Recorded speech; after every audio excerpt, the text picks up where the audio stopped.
আমাদের বন্ধুরা আমরা একসঙ্গে যারা নাটক করতাম সেই সময়ে তখন সকলেই ফুটবল পছন্দ করতাম। এক ভাগ ছিল মোহামেডান, এক ভাগ ছিল আবাহনী।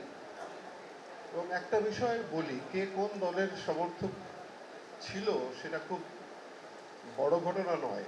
বড় ঘটনা হচ্ছে আবাহনী যারা সমর্থন করতেন তারা দাবি করতেন যে আমরা আধুনিক, আর মোহামেডান যারা সমর্থন করতেন তারা বলতেন আমরা অভিজাত।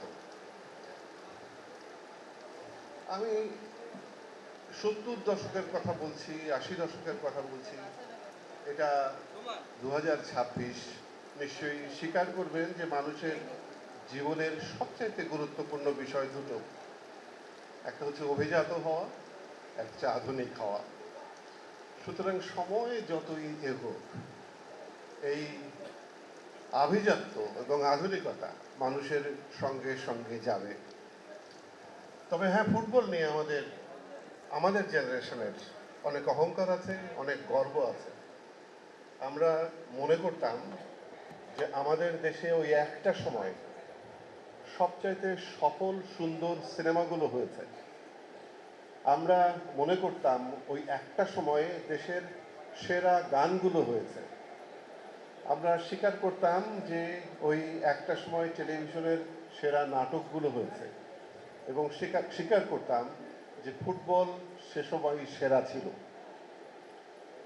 তবে কিছু কিছু অসাধারণত্ব ছিল এবং সেটার সঙ্গে আমার নিজের কিছু ভূমিকা আছে বলে আমি আজও গর্বিত বোধ করি। অনেকেই হয়তো জানেন, অনেকেই হয়তো জানেন না।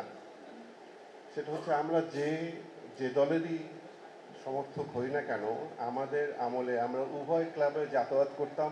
খেলোয়াড়দের সঙ্গে আমাদের অত্যন্ত ঘনিষ্ঠ সম্পর্ক ছিল।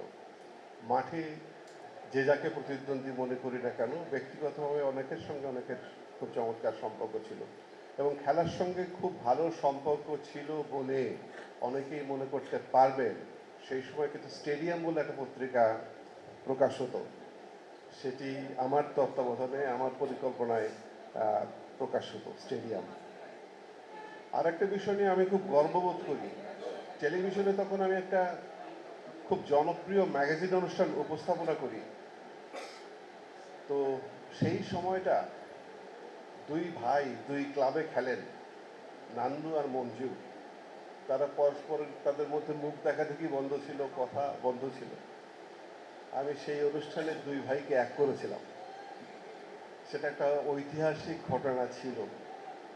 আমি এই প্রসঙ্গটা উল্লেখ করছি এই কারণে যে ক্রীড়া আসলে মানুষের জীবনের সঙ্গে কিভাবে যুক্ত ছিল, কত গর্বের বিষয় ছিল সেটা বোঝানোর জন্য। আজকে আমার এখানে এসে ভালো লাগছে আরেকটি বিষয়ে, যে মোহামেডান যে বিশ্বকাপ নিয়ে আড্ডার ব্যবস্থাটা করেছে, এটা অত্যন্ত জরুরি একটা বিষয়।